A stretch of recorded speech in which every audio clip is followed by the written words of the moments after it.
Hello, everybody. Welcome to Planet FPL, the world where everything revolves around Fantasy Premier League. My name's Suj. My name is James. James, how many transfers you got? Because I got loads. I got loads of transfers. I got 4. I got loads. I got 4 as well, James. I got 4 as well. It is not quite yet the end of game week 15. One more game to go today, Manchester United versus Wolves. I think quite a lot of people will have ownership in Bruno and Fernandes particularly, but we will cover off the games. Just before we talk about our teams and FPL and everything, just wanted to make sure, James, that you had a good breakfast today. Yeah, pan au chocolat. Oh, pan au okay. chocolat. I thought you might have had toast with a healthy dollop of bench jam on this morning, mate. Oh dear, James! How many slices of toast with bench jam is Kiernan Dewsbury-Hall? 16 points. And before you answer, I don't believe in bench jam. Just say it. Yeah, I mean, I bought him in. He got 16 points. What a transfer! Yeah, I don't believe in bench jam. Anyone that ever says bench jam, I don't believe in it. This time last week, I believe I was getting my legs pulled for having Malik Chow's similar score sitting on my bench. Correct. So you win some, you lose some. Correct. He didn't jammily get on. How's your game week so far? Pretty okay, right? Well, absolutely terrible. So the Crystal Palace team dropped yesterday, and I was like, yeah, I'll have some of that. So, yeah, Kiernan Dewsbury-Hall has come off the bench for me for Daniel Munoz. So, huge slice of luck. Which is the majority. Well, it's more than a third of my points this week. My only other returnee is Bruno Guimaraes, is 10 points. So Malik Chow, 2-pointer. Looked like an absolute locked-on clean sheet. I was already out of the stadium at White Hart Lane and I refreshed live FPL. I was thinking, I ain't got no returns. I was walking out the ground. Saw Chow was on 7. And of course, you know me, never check live FPL while the game's in progress, thinking it was finished. And then got on the train and saw Burnley had scored. I was like, you're kidding. For Bruggen, 3-pointer after Jared Bowen's slide tackle yesterday. Virgil van Dijk with a monster DEFCON. That was counting the points during the course of that game. I have to say, that looked absolutely locked in. Jurian Timber, 3 points. You should probably be grateful with that because there was so nearly an own goal in that. Yankuba Minta, absolutely toilet from a fantasy perspective, 3 points. Nick Voltemade, 2-pointer. Igor Thiago, 2-pointer. Erling Haaland, captain blank, 2 times 4. So, Dewsbury-Hall off the bench from Munoz to save it from being an absolute disaster. I mean, my game week rank without Dewsbury-Hall coming off the bench would be 9.2 million. The difference in rank for me, if Dewsbury-Hall wasn't coming off the bench, I would be 630k. I'm basically 395k with Bumo to go tonight. So I'm actually on a tiny green arrow at the moment. Unbelievable. I think it does go to show, though, between like 700-800k and 200-300k, it's still pretty tight. Like 10-15 points can swing you up. 100%. I had such a good week the week before where I jumped up from, a couple of weeks ago when I jumped from 850 to 330. And then this week has been, this week is my score is yours without Dewsbury-Hall, basically. And I've dropped back down to 570k. I look at it up and down a little bit, right? I think of all the red arrows that I've had, this is not the worst that I've had. I'm 15 points behind safety. Basically because I didn't have anyone that went off big. But I'm not overly panicky about it or too worried. And I suppose it helps now that we've got the 5 free transfers to fix things up. For me, the difference is obviously where you had Bruno Guimaraes, I had Declan Rice for 6 points, which I'll take considering he got no return, only DEFCON and BPS. I had Petrovic coming with a 7-pointer that I didn't expect. And that was it, really. I had nothing else anywhere else. Calafiori frustrating with the 1-pointer and now the suspension. Van Dijk, similar as you, DEFCON, but no DEFCON because conceding 3 and a yellow card wipes that out pretty quickly. I thought Lacroix would have been my differential to your Munoz until obviously they conceded. And I didn't realise when I saw Munoz wasn't in the team, I didn't actually realise he also wasn't on the bench. And then, Gakpo, Semenyo, Walter Haaland, Thiago, all nothing. Though I suppose there's mild bits of ifs and buts might be maybes, because I had previously considered moving Gakpo to Phil Foden and didn't do it primarily because I didn't like the next two fixtures, which you had pointed out. You've done it now, haven't you? Yes. Yeah. No. I haven't sold Gakpo for Foden, just to be clear. And also, I had considered what you talked about, which was downgrading Gakpo to Dewsbury-Hall. Not that he would have got on, because he would have been second bench for me rather than first bench, just to leave the money there for what I wanted to do this week. But again, I thought Dewsbury-Hall, even if I buy him, he's still going to end up on my bench most game weeks. Let me go with Thiago this week, who actually I'm going to play. Meh. It's pretty just meh. Like, could have been worse. It's a red arrow. I'm down to 600k, give or take, but set up to just keep moving forward. I bet. Well, you probably made the same transfer as me? Bought Phil Foden. Am I right? Yes, I had to do it. Yeah. Sold Brian and Bomo. Am I right? Yeah. Well, again, they were swapping price again Saturday night. I was like, there's a whole week of this to go again. So I think the worst thing you can do is, clearly you'd have to put your hands up and say it's a mistake that I never went with him on wildcard. And you can maybe say, look, we'll see what happens with Bumo tonight. But it was no way for me that was going to sell him before playing Wolves. But I did on Thursday night, having watched United against West Ham, think this is shite. I don't really want this, but I felt like I couldn't sell before Wolves, and couldn't even be certain that Foden would start. I was like, I'm not doing that.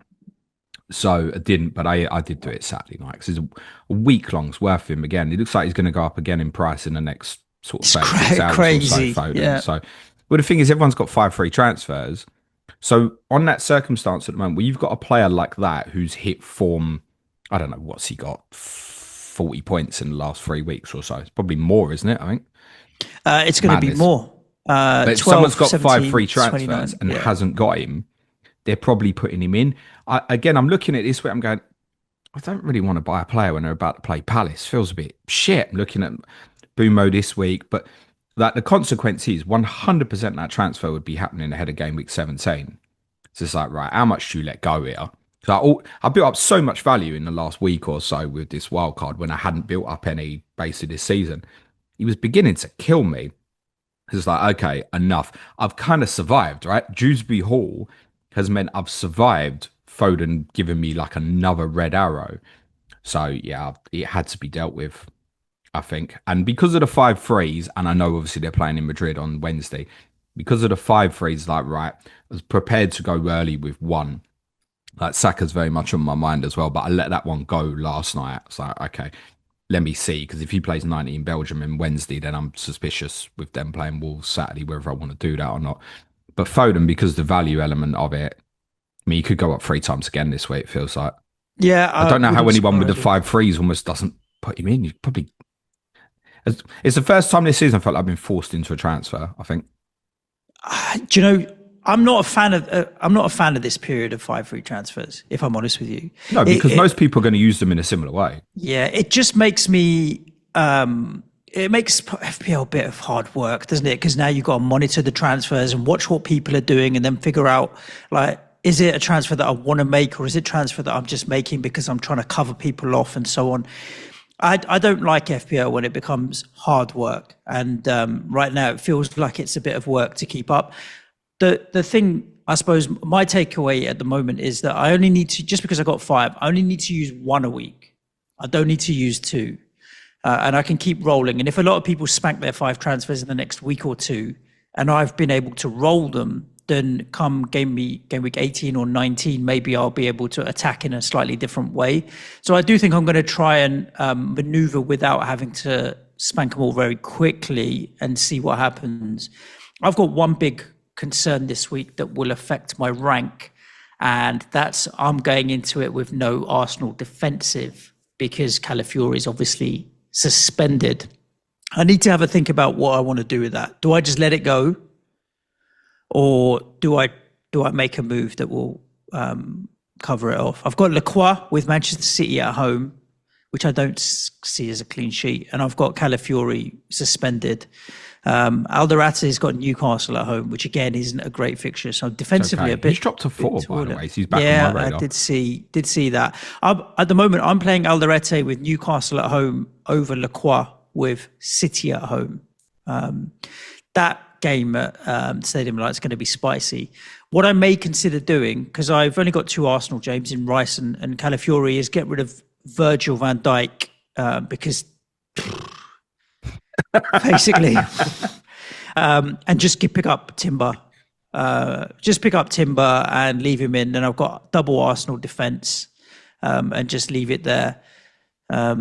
Saka, I can understand why people will potentially want to go there. I right now own the highest scoring midfielder in the game, and his effective ownership for me week in, week out is around 15-16% in Declan Rice. So I'm happy to take that 15-16% Declan Rice and the saving on Saka. Though, yeah, Saka is a scary character. But I think I might actually do the Van Dijk to Timber move and leave myself with double Arsenal defence in there. I don't like owning Gakpo. I'm going to stick with Semenyo.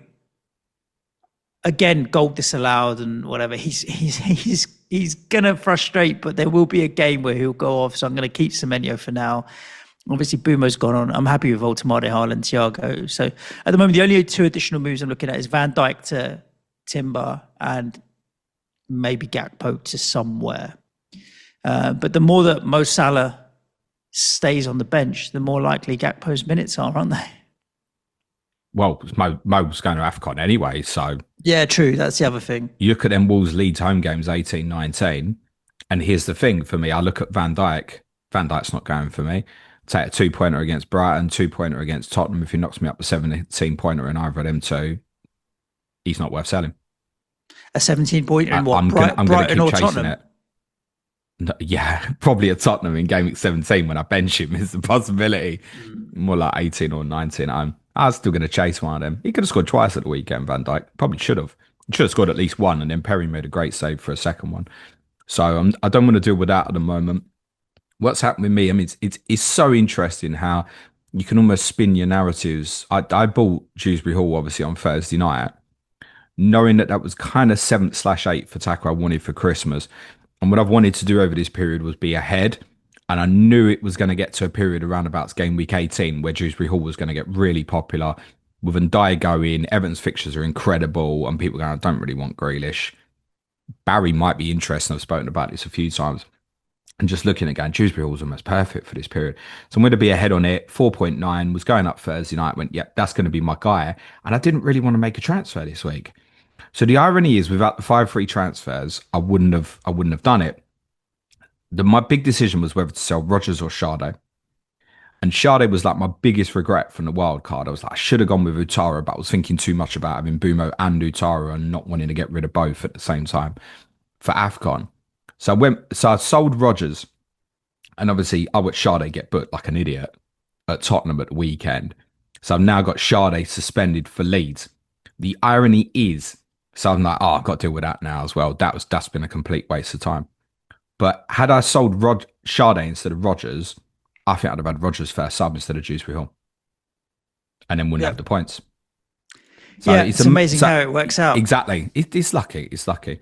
The thing for me is, when I wildcarded, I went with basically every midfield decision I made was shit. You know, I said about, I need to go into this area and take punts, basically. The only 2 good players I've got in my midfield now are the 2 that I've bought over the last 2 weeks, which is Dewsbury-Hall and Bruno Guimaraes. The other ones that I punted was all like, none of them worked. I was like, I'll make a bad decision here. Basically, they all were. None of them worked. I don't regret it because I was like, I need to punt this area. But I need to completely deal with that. So Sade's going to go. Minter, I think I've watched all 3 of Brighton's games this week, and it's got progressively worse in terms of looking at him as an asset. So Do you think so? I didn't think he was bad yesterday. He's too wide. From a fancy, I like him as a player. But at Forest, it was like they were looking for him over the top. He was such a threat. The 2 home games have been terrible. Oh, they're playing Liverpool this week. Should I keep him? The only way I don't end up with Declan Rice when this deadline starts is if I end up with Saka. So that Arsenal I can decision, understand that. well, I don't really want to box myself into the two attackers. What I like about Saka as well is it holds for Fernandes for United's good upcoming period coming up. Whereas if I don't take the Saka route, I might not end up going towards Fernandes. So there is that consequence of it as well. If I end up going Saka Rice, I've got to make another transfer because I've got to find some money. And for me, that will be probably one of the Newcastle players, either Chow or Voltemade, getting dealt with. Voltemade might have to be all the way down to like a Krupi, or Castulas might even be on radar now at 4.8, or a Chow down to like Alderete or something like that. So, yeah, I might finally come off this front three. So a lot of people are not happy with the forwards at the moment. I mean, it's Haaland, Thiago, and then you might as well. I mean, Richarlison's up to like 5th or 6th highest scoring forward. It's crazy. Jamie Roberts was like, he put a great quote on in our Slack community yesterday, one of our patrons, and he said, like, I've been on Bowen like most of the season. He's been shit. People are talking about going and getting him. It's been shit. Don't want to go there. I like Haaland. I like Thiago. I'm just going to go and have a look and see who the 3rd highest scoring forward is at the moment. I'll put him in as well. Oh shit, that's Jared Bowen. Like, that's how it feels at the moment. But Charlison's like 5th or 6th or so. Like, it's mental. Yeah. Jared Bowen for me is a game week 18 look at. And I think I will possibly go there at game week 18 because I still think he may lose value between now and then. He scored one goal since game week 6. Yeah, I know, it's crazy. But he has been in and around and he's got better progressively the last couple of games. And then our fixtures, we go on a run with Fulham, Brighton, Wolves, Forest, Tottenham, Sunderland, Chelsea, Burnley. There's a couple of difficult games in there. But if we come out of that, and we're still in the bottom 3, then we're relegated. So I held him through Brentford at home, like Leeds away, Newcastle at home, Burnley at home, and got nothing out of it. I got a DEFCON at Bournemouth away. Yeah, but West Ham did score goals in those games. He just was unlucky in all of them. I wonder what his XGI is in all of those games. He scored 1 goal since game week 6. That's a tackle. It's a great goal. I'm only taking the piss. But that's his goal contribute. And he's the 3rd highest scoring forward in the game. So, yeah, I think those who've been screaming that probably Ijanwe is just too upfront, probably right. But I do know what I always say, the structure will flip about. And I do think with Voltemade, I don't really want to move that per se. It's more like, right, am I restructuring it? Because I don't think there's much point pissing about with these forwards because they're all kind of bang average at the moment. Everyone's going to have a Haaland Thiago by the weekend. Yep. Yeah, I've just had a cheeky look. I think I could sell Alderete for Timber. And then I can keep Calafiori and Van Dijk and just get rid of Gakpo and downgrade him to Dewsbury-Hall or Granit Xhaka or another. And then that gives me that Arsenal coverage. If you can roll transfer at the moment, that's powerful. But I think don't do it for the sake of it. You've got to do it because your team's right. So my principal idea going into this was always, right, I think most people will spunk their transfers here because it's like, oh, I've got it. I can do it. I probably underestimated that that's what the majority of people would do. The mistake here would be thinking against that, though, if your team is shit. So for me, my hope was always that I'd go through this and would be able to go, 1 or 2, carry the rest. Right, unfortunately, it's not good enough. I've got to use some transfers. Okay. And there's one player I want to ask you about before we get into the games. No strategic plan to go and find Palmer at all? Well, Saka would hold for that as well, maybe. Palmer, for me, sort of 21, 22. I want to treble Chelsea, I think, around about game week 22. But I'm not bothered between now and then. Okay. Makes sense. Good. James, what's the content schedule for the rest of the week, please, so that people know what they've got to look forward to and why they should subscribe to the channel wherever they're listening to the audio or on YouTube and hit the notification bell because then they will get notified as soon as all of this content goes live. Who are you going to throw under the bus tomorrow? Yeah, we're not going to discuss Mo Salah much on this podcast because it's pretty much getting its own podcast tomorrow. So people's poll vote is out. You're probably wasting your time, guys, because the vote's been out since 9 o'clock and it's pretty clear what the winner is. So we will be discussing Salah slot tomorrow on the People's Poll podcast, unless there's a miraculous recovery for the Christmas schedule or Friday's World Cup draw. Me and David will probably chat on the 2 losers of this vote on the weekend or on Friday. Clash of Correspondence Wednesday is Manchester United versus Bournemouth, Alex Trembath and Neil Grover. Us James scheduled for 12 p.m. UK time Thursday, the weekend of Friday. If you want to support the show and have access to additional content, or because you want to support the show, it's www.patreon.com/Planet FPL. Lots going on Patreon this week. Q&A today. Tomorrow we've got UCL Fantasy. I'm going to get the audio out for that tonight after the Monday Night Football because it's an early deadline. UCL Fantasy tomorrow. Tottenham tomorrow as well. What else we got this week? Differential show on Friday. Oni Dazir, one of our patrons, coming on. We're doing an app preview on Thursday. There's additional content advanced here as well, including a watch along tonight for the FA Cup third round draw. Talking tactics on the brilliance of Adam Wharton later this week. Team news stream on Friday, midweek dilemma Wednesdays. Lots going on, and everybody's got access to the additional tier this month. So basic tiers get up to intermediate. Intermediate have access to all the advanced tier content as well. All through December. Indeed.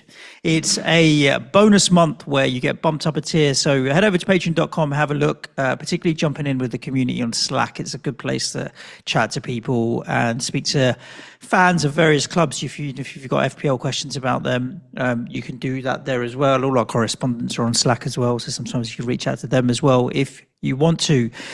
Your talk about the FA Cup draw, James, just reminded me about the World Cup draw that took place on Friday. Before we get into the games, we should congratulate our dear leader, Mr. Trump, on getting the Peace Award from our other dear leader, Mr. Infantino. Yeah. Did anybody else think that the trophy looked like the World Cup was being sucked into hell? It just looked stupid.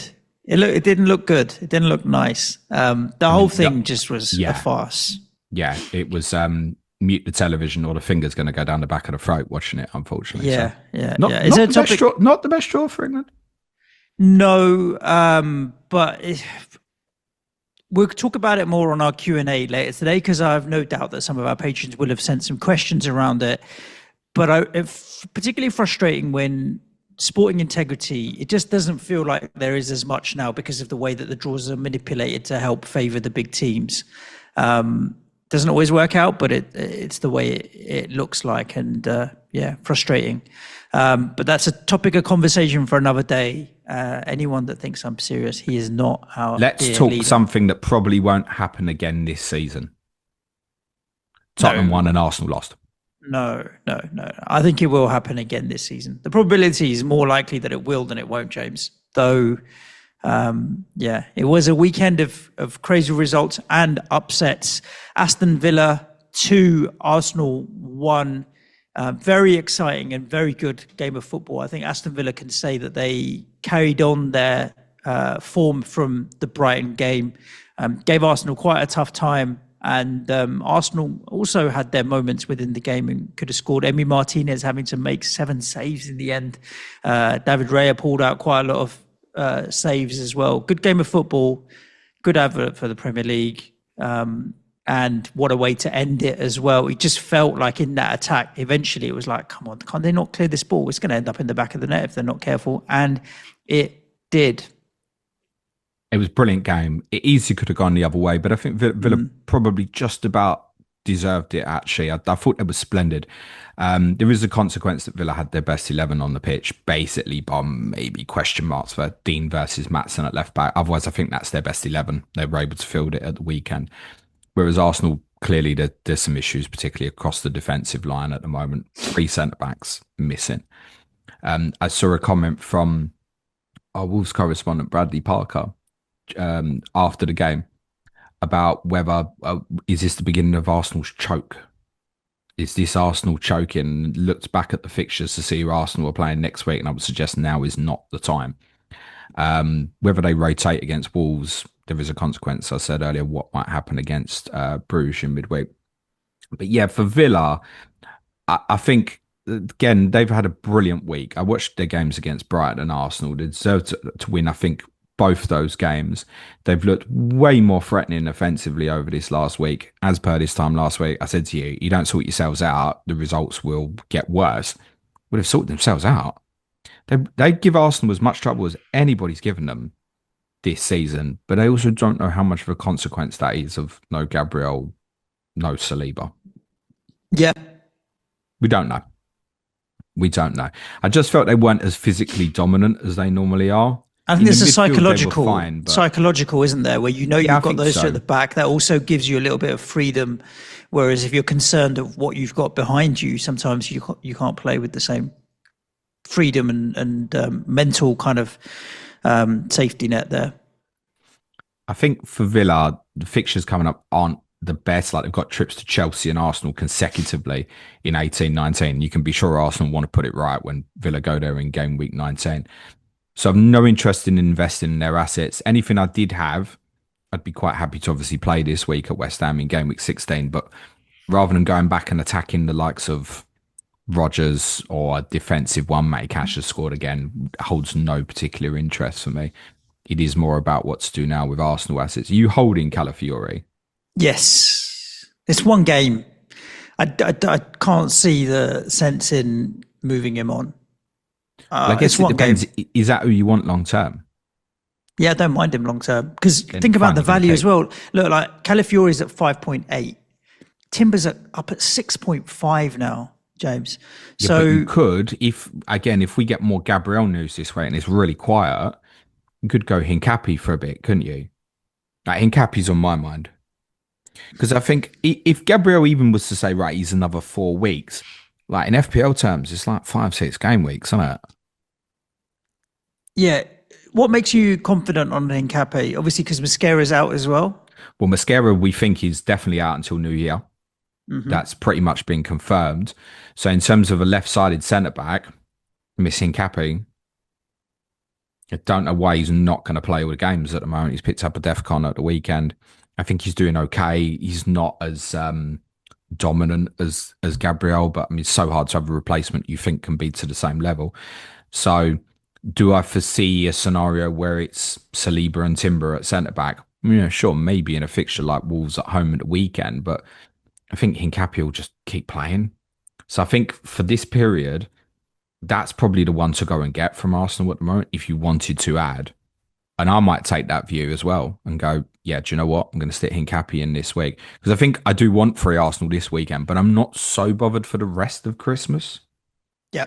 But I don't think it's unthinkable I end up with Hincapi and Rice with Timber by the time the weekend comes around. So yeah, Hincapi, again, once Gabriel comes back, that's going to be problematic. But we don't know where we're at with Gabriel. He's just telling us the same every week at the moment, Arteta, isn't it? Weeks, right? Well, weeks is proven to be a long time in FPL at the moment. If he's not going to be back till January, you're talking about another 5 weeks or so.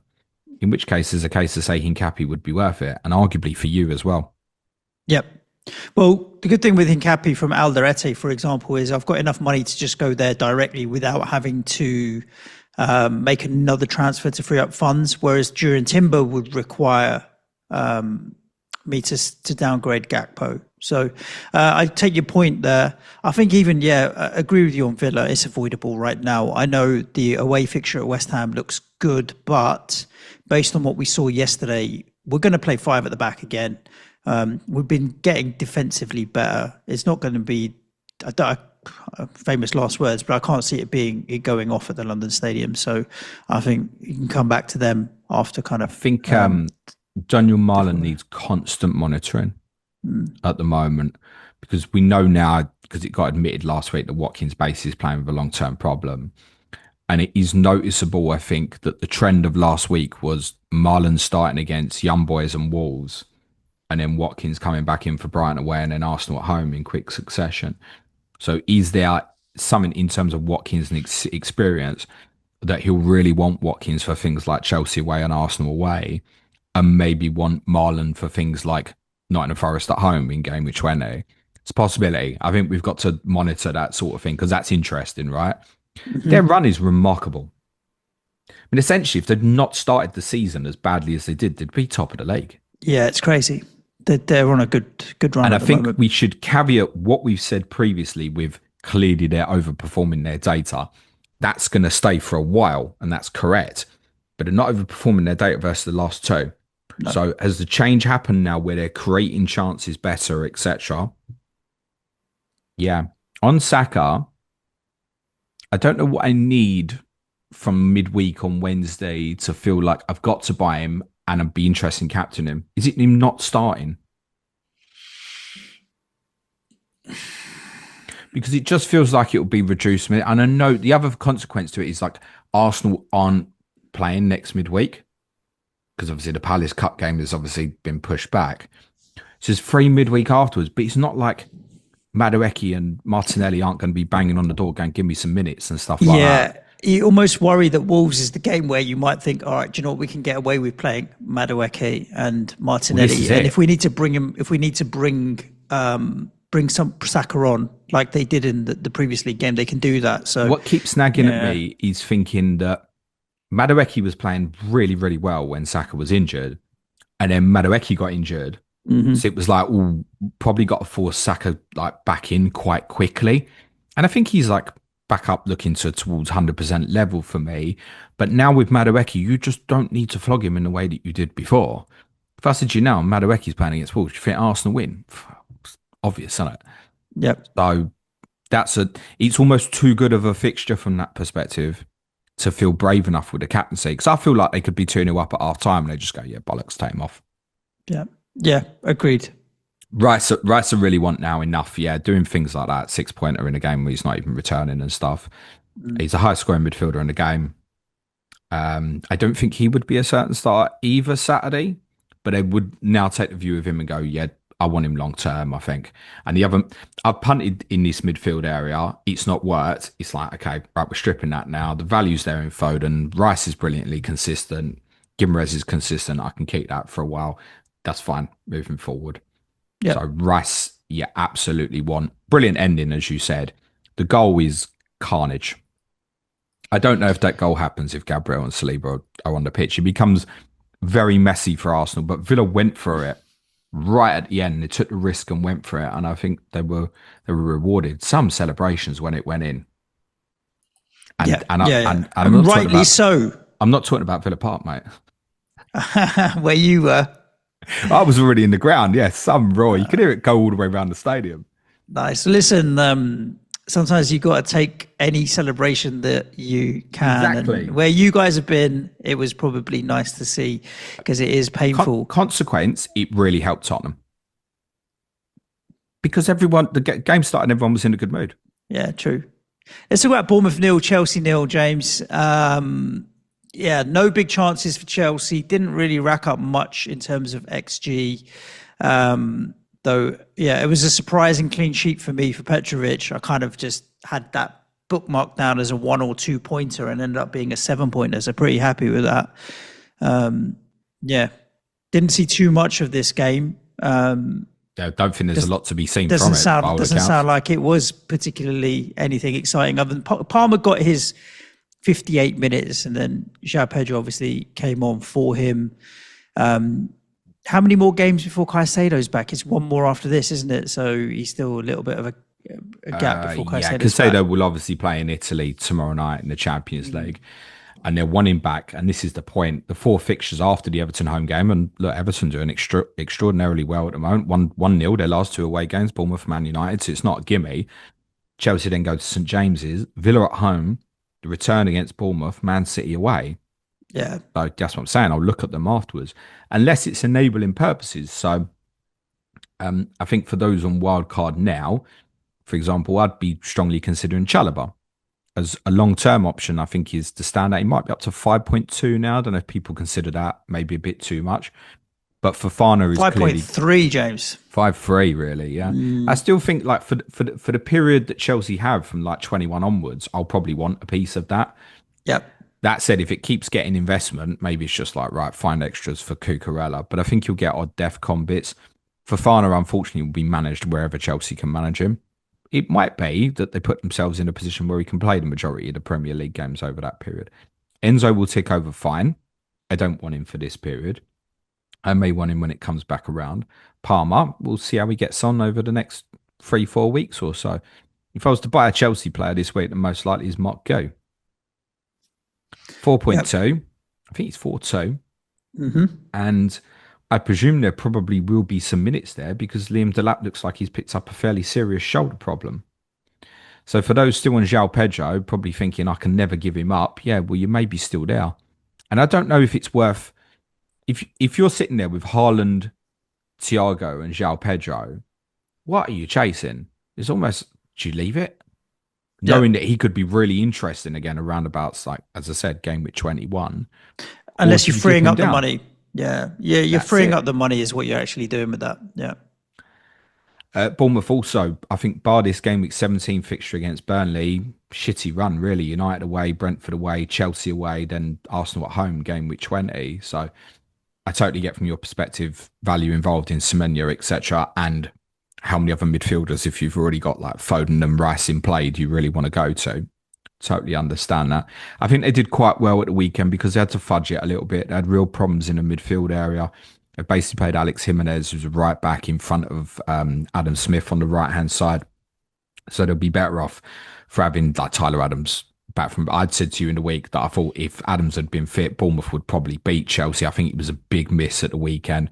Lewis Cook will then be back for the Burnley game, game week 17 as well. So few suspension issues. Iriola has said on Marcus Senesi that he hopes that I think it's a thigh problem, they've said, hopefully only cramp. How many people get cramp in their thigh, though? You ever had cramp in your thigh?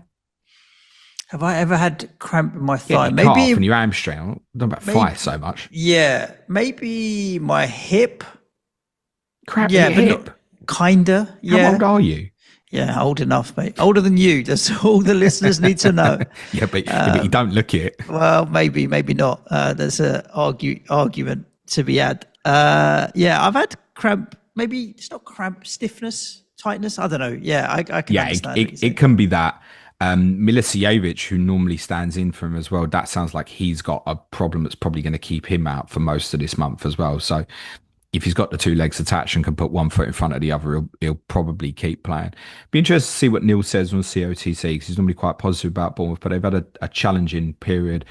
I don't think this is a terrible result for Chelsea, considering what happened at Leeds on Wednesday. That they had such a rough schedule of a week, Chelsea. I think their Christmas is near enough the most challenging as well. Should we talk about Everton 3, Forest 0? Thank you, Everton, because I need Kiernan Forest to be Dewsbury-Hall. No. Kiernan Dewsbury-Hall. Not even playing in the number 10 position, would you say? Was it No, I Alcaraz know. that And that's played part why he was sitting first subs. It's like he's going to have to play deep. Yeah, how many more games on Ghana Gaze back? One more still, isn't it? I think after this. So it's still going to be another game. So Gaze back now. Gaze back next week. Yes. Was it it was Manchester United. So he's missed. That was the Monday night before it feels like a lot of weeks have just gone, doesn't it? So he's done his 3-game ban. Right. And Timo Rogeman will be back as well. So Chelsea away, I think he'll go back into the 10 position. But then obviously after that, Ghana Gay goes to AFCON. So what's the impact of that? Then which one? Well, I think ideally it might depend on the backline. The fact Michael Keane was back available is probably helpful. Then it's O'Brien right back. James Garner ideally in midfield is where they'll want to play him with a Rogeman and probably Dewsbury-Hall back at 10. So he might go back advanced. But just we've had this debate with Bruno Fernandes, right, about playing deeper. It makes a difference with him. Dewsbury-Hall got a DEFCON at the weekend. How playing many in the 10 position? That's going to be more difficult, isn't it? Where in your plan are you playing him? Are you playing him Burnley away, Forest away, Brentford at home? Are you, or is he not the next literally two. just bench? No intention. Forget Chelsea, Arsenal, but after that, Burnley, Forest, Brentford, Wolves, possibly, or is it a case of I'll get there and if I need him, I'm happy with that? If I get to 18 and I need to use him, obviously at that point, then I'm very happy to do so. I.e., it's difficult now to foresee. I go into that period and it's like, well, could Guimaraes get rotated away to Burnley in 19? Those sort of things are like really difficult to predict now.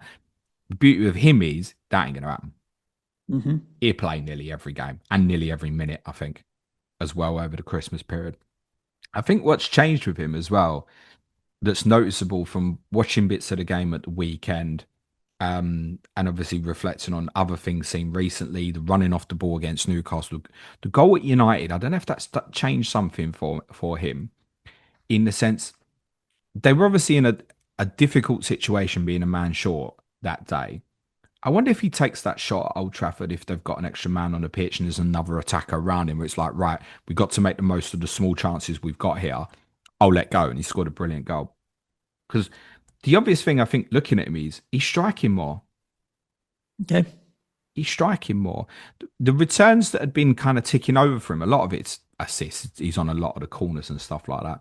Obviously, in the likes of Keane and Tarkowski, they've got some animals they can aim for from set pieces. So I owned him for the majority of the first, 9, 10 weeks of the season. I didn't enjoy owning him, but I don't know if there's also a consequence. I went up there, what was that game? It's 7 or 8 or so. And he kept having to drift to the right. It was like he was drifting to the right in build up. I'm like, you can't do nothing for me in these positions. Whereas now it feels like even from that 8 position, he's been able to join in central areas and get closer to the box. So yeah, I think he's a great 7th or 8th attacker for the winter period. And you need to be aware their fixtures really turn from game week 18. And the beauty for me now is, and others that will have him on board or chasing him now is, if I want to look at Everton again in 18, I don't have to look at him. I can look at Barry if I want to, or look at Michael Keane if I want to. That run, Burnley away, Forest away, Brentford at home, Wolves at home, and then we've got Leeds at home a couple after that as well. It's decent. There's a really good run there for Everton. So I think Barry, if Barry was 5.3 or so, I think I'd get him this week. It's just a few over things Gooey. looking at. Yeah. It's just, and even just hide him for a couple of weeks and then have him ready. It's just a little bit too much at the moment, I think, to invest now. But I might have a look again in a couple of weeks. There's definitely a scenario here where people could look at maybe Jimenez for a couple of weeks, then drop it down into Tierno Barry in a few weeks' time. That's a possibility. That's not impossible for me. And Michael Keane, he's on radar as well for this period. We don't know if Jared Brantwaite's going to be back in January. That's the only problem. And this run for Everton will last into quite a bit of January. But Michael Keane's performances should mean they don't need to force Brantwaite back in. Yep. They won't watching Everton. Really disappointing day for Forest. Yeah, I mean, you're looking at their results, right? There was the home win against Leeds, the away win against Wolves. You'd hope that they'd get them, and the fact that they've been able to add that Liverpool win in is really helpful. Otherwise, they would be in the relegation zone. But their run now: Tottenham, Fulham, City, Everton, Villa, all the way up to the West Ham game in 21, isn't anything that inspires me to want to go there. No, there isn't. Elliot Anderson will be what he'll be, and the fixtures are irrelevant. And the bigger question is how much trouble are they in? Because they've won 3 of the last 4 or whatever it works out to, 3 of the last 5, but Wolves and Leeds in there. So how can I answer that question next Monday? Sure. Considering my team's playing them this week. Yeah, sure. I look at them ahead of me, and previously I'd have been like, yeah, they've probably got enough to get out of it, but they're missing Murillo, so that clearly doesn't help. But they've still gone to Everton and been beaten comfortably 3-0. I mean, the stats don't say that Everton would have battered them, but it's been a comfortable victory in the end. Well, to go 1-0 down so early on, you got Savannah's got booked inside 20, 30 seconds playing up against Grealish. Own goal, Milenkovic own goal. They're against it. I thought Murillo would probably be back for this one because the word that went round was, he was injured, then he had an illness for Wolves. I thought, wow, if it was the illness, he'll be back for this. And didn't read in between David Moyes' words, think that Michael Keane would be back, and it was the other way around. That's obviously had a big impact on the game. Get Murillo back, that'll make a world of difference because Morata, as I discussed with you last week, he's not it. I'm very much sitting here hoping that Murillo's out for another week or so because I quite fancy Tottenham's chances on Sunday if that's the circumstance. I think he'll probably be back. How much trouble are they in? The spine of the team, I think, if it's Murillo, Gibbs White, Anderson is fine. They've got Sangari's going to go to AFCON soon. Ryan Yates picked up a hamstring problem as a substitute at the weekend. Douglas Luiz has also been injured. So got a few issues in that area. There is a nasty rumour going around online at the moment about Chris Wood as well. That it might be a really bad injury. I'm talking about a season-ending injury. Is a rumour that's going around at the moment. Touch wood, that's not the truth. If it is, then you're putting a lot of pressure suddenly on Igor Jesus because Dyche doesn't seem to want to use Callum Owendo at the moment either. So they might have to dip back into market in January. I'm sure Mr. Marinakis will be only too happy to do so if that's required. So I think Forest will be okay. Okay. Let's talk about Manchester City 3, Sunderland 0. This had the potential, all the hallmarks of a banana skin fixture for Manchester City. Sunderland being aggressive and getting good results against some of the top teams that we talked about previously on the differential show last Friday. In the end, though, I mean, they've dominated this game, 65% possession. They've racked up a healthy XG, 3-0 on the scoreline, 18 shots for City, 3 big chances. This is a City of old that you'd expect against the bottom half table team, although Sunderland aren't in the bottom half, but were expected to be in, where they've gone and dominated the game and won quite comfortably. Look, big week for City, right? Because the Leeds game was, I feel like, such a pivotal moment to get that late winner, having kind of blown a 2-0 lead basically against one of the poorer teams in the league. Then obviously they nearly throw a 4-goal advantage away against Fulham. So you're like, there's too many question marks there. I think the fixture fell nicely for City, considering Sunderland put a big effort in at Anfield. And also the fact that Sunderland have Newcastle next week and have a number of players, Sadiki and Xhaka primarily, 1 yellow card from a ban. Don't want to miss the North East derby. So I think the fixture fell very nicely for City. But ultimately, despite them concerns, they've made up what on Arsenal this week? Made 4 points up on them, right? Mm-hmm. So no, 5 points. Sorry, 5 points up on Arsenal. So they feel like they're right back in it. Now you're looking at the top. It's only 2 points difference. I know what City's capable of. I still think there are too many issues there personally, but it fell nicely for them. I think the big takeaway for me was reading the room wrong on Nico O'Reilly. I don't know. It didn't matter that much. He's a 6-pointer, right? But I got to a point where it's 50-50 on him starting. And actually, if I wanted to invest in a player like that, I knew it was always going to be 50-50 for a fixture like this if he was going to start. We should probably take note of the fact that Ait-Nouri again has not played. Ait-Nouri is going to disappear for AFCON. Yeah. I would presume, therefore, moving forward, O'Reilly is going to play the majority of the games. He does need either attacking returns or clean sheets. You're going to get 1 in 10 from a DEFCON perspective. And it's also worth noting, obviously, the 2 centre-backs have both scored in this one. City are benefiting, I think, from a little bit more stability in the team at the moment. The one real change was obviously Cherki coming back in. And I thought that he might. And I'd also thought about the words that I'd said to you after the Newcastle game, where I felt like Foden and Cherki were operating in the same space quite a lot, and probably they weren't helpful for one another, should it therefore be one or the other. Then you watch that goal that Cherki creates for Foden at the weekend, which is outrageous. And you go, oh yeah, enough of that. The only debate, therefore, in terms of whether to buy Foden or not was, well, should I be interested in Cherki now as well? Because how mad unlucky is he to not score in that game as well? He had several good efforts, looked really creative. But the fact that they linked up nicely, yeah, that was final straw for me in terms of Foden and got to go in. Cherki's wants monitoring really, really closely. I'd be conscious of Pep's comments, though. Pep weren't happy with that assist. I don't know if it was more a message rather than he's not happy, saying like, oh, you wouldn't have seen Messi do that. As in, like, Messi would just be direct and make the right decision. But it's a beautiful Rabona cross. Foden arrives at the right time. It's a gorgeous goal. And see Foden giving it he proper loved it as well. So Foden looks really happy in himself at the moment. Those two are really interesting. I would, as it stands, I think you've probably got to pay the extra for Foden if you are deliberating between the two of them. But both is okay at this moment. They've got the Bernabeu this week, James. Yes. But Foden couldn't wait anymore. No, I get it. I almost think that Bernabeu, maybe he'll get a rest there. I don't know. But City need to pick up points. They need to win their home games in the Champions League more than the away. But it could do with picking up some points. I think if you've hit this point and you've let if you're not a Foden owner and you've let that first price change go Saturday night, there might be another one maybe tomorrow night at a guess at the moment. Live FPL recommended to keep an eye on this, by the way, guys. I would probably wait till after the game in Madrid now. Ideally, nothing else for City would be worth buying before that comes around again. Wait till the other side. But yeah, O'Reilly decent. Cherki wants mono in. Foden is most people going to buy this week if they didn't already. Haaland's Haaland, isn't he? How do you feel about captaining him at Palace?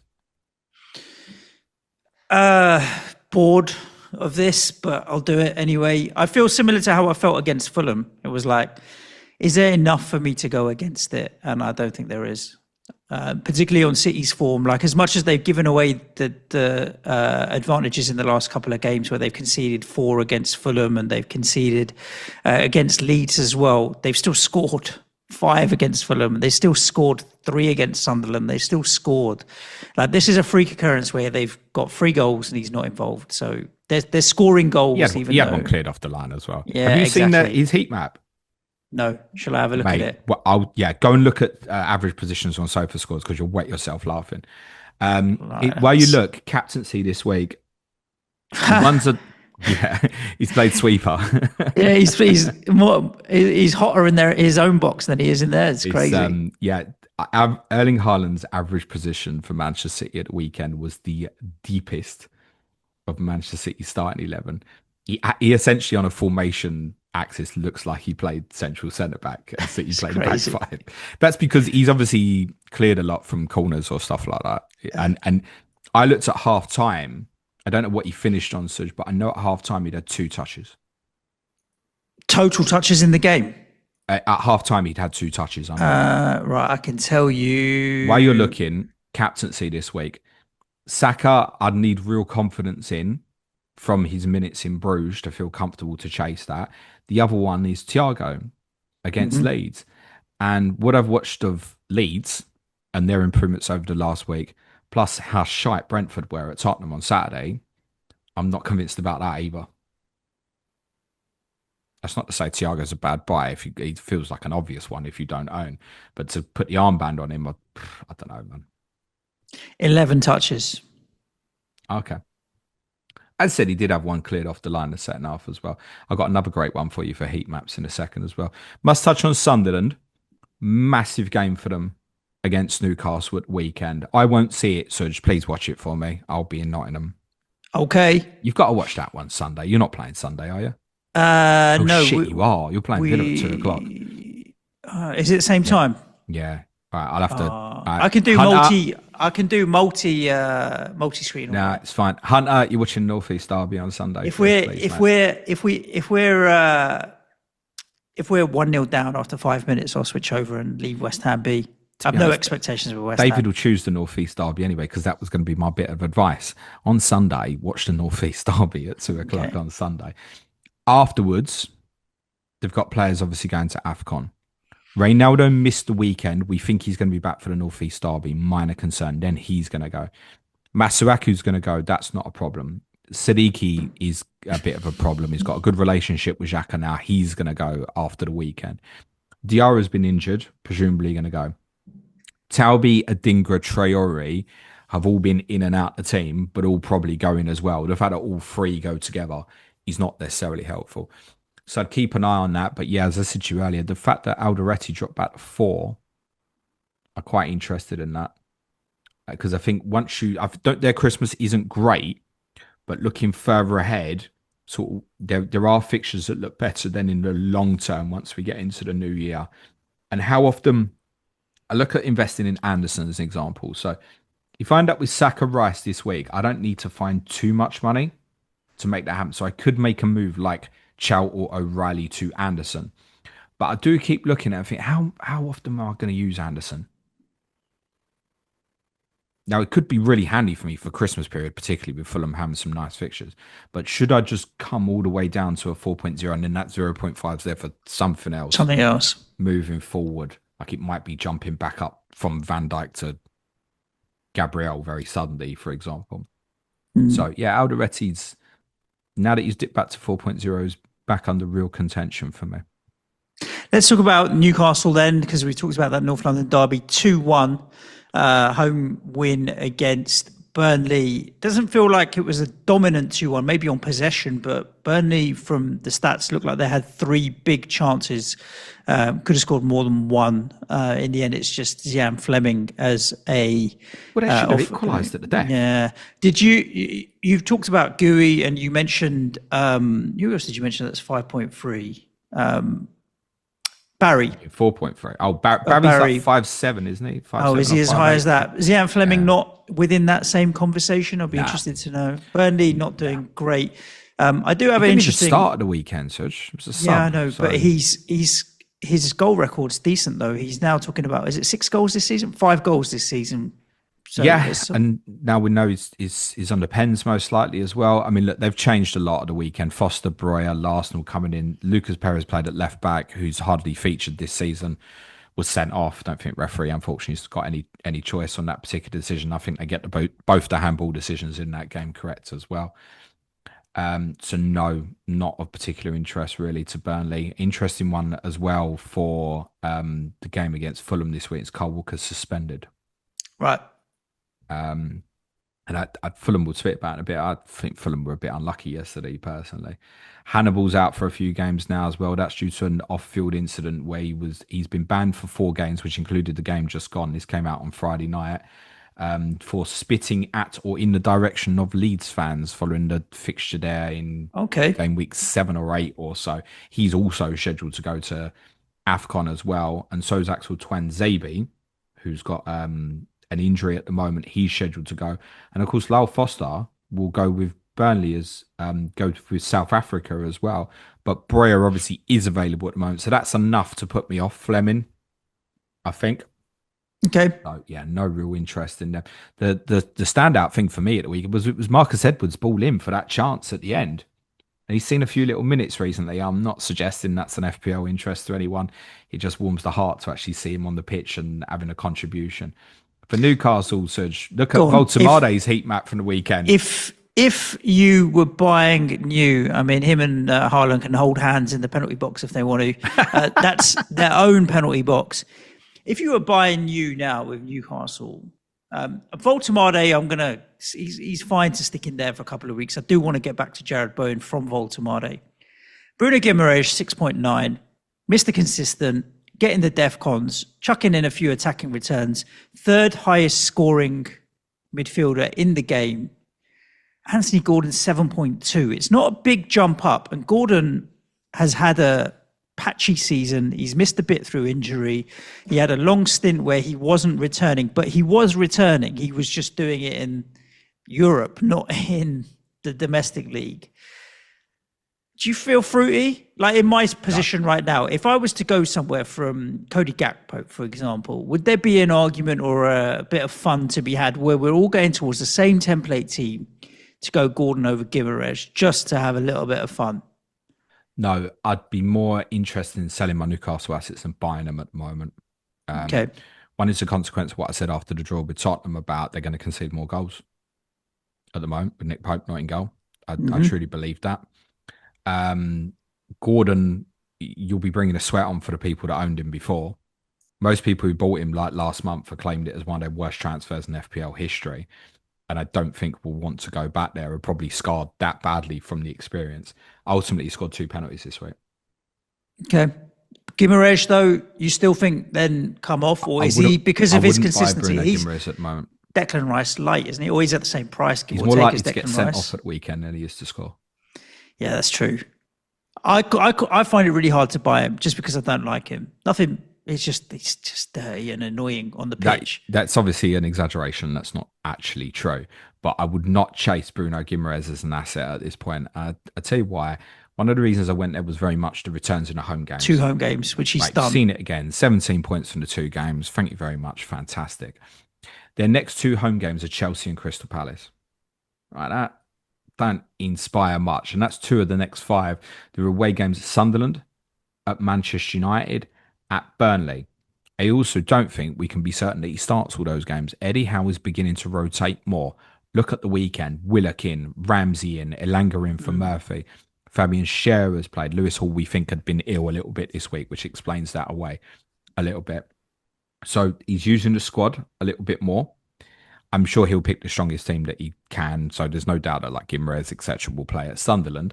In Christmas period, yeah, it might get rotated about a little bit more. Even Guimaraes. Remember, Guimaraes did not start against Tottenham last midweek. So I would not be chasing him personally. I wouldn't be running after Voltemade at the moment. I think I'm in a position where I'm okay to hold him. but I'm not fussed about it. For me, I guess the bonus was because I wildcarded in 13, I at least got the goal at Everton. Yeah. Whereas those who've invested over just the 2 home games and only got an assist are obviously pretty disappointed with that. Across the 3 games for me, I'm like, okay, that was reasonable. And I'm sure he'll continue to be reasonable. My big consciousness on Newcastle is not about this period, though. It's about once we hit that game which went 19. Because once you get the next few out the way of the North East derby, grim, it'll be about 10 yellow cards in that. Chelsea at home and Man United away. Then it's Burnley away, Palace at home, Leeds at home, Wolves away, Villa at home, Liverpool away, Brentford at home. Like, then it comes round again. So it might be that some of these guys just stick there. My investment in Malik Chow for 13 was as much thinking about that as now. But the more I look at that period moving forward, the less I think I'll end up using him anyway. So it might be that he's chopped for me. He's a possibility this week. I wouldn't be adding any other Newcastle new at this stage personally. I would wait till that comes back around in game week 19. Alrighty, Tottenham 2, Brentford 0. Disappointing for Brentford to come out of this with nothing considering your home form. But from what the stats show and what I've seen, you had way more shots, way more chances, 4 big chances, racked up over 2 XG. Fairly comfy, dominant performance in the end for you guys.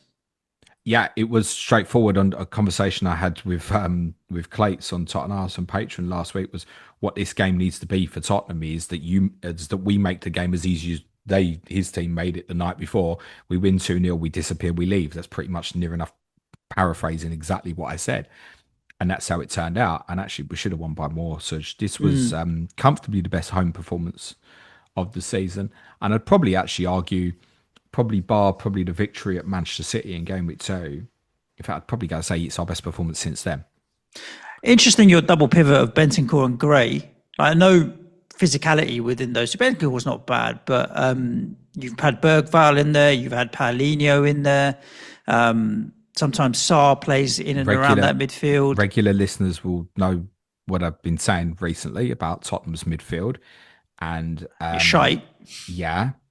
And what I said after the Fulham game about Archie Gray playing with Paulinho, I can only tell you, Suj, that Archie Gray was pretty good on Saturday. And it's no coincidence that I'm afraid to say the common denominator was not playing again. And again, good performance. The common denominator wasn't playing. Rod was fine again. It's not like an 8 out of 10 performance, but Bentancur was fine in midfield. Archie got around the pitch really well.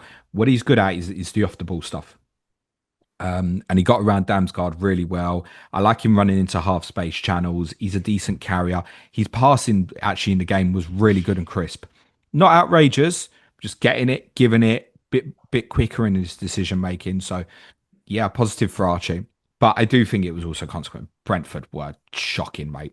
They're really bad. I don't think they'll be that bad all the time. I mean, they've got a home fixture. They've basically been crap in every away game bar West Ham.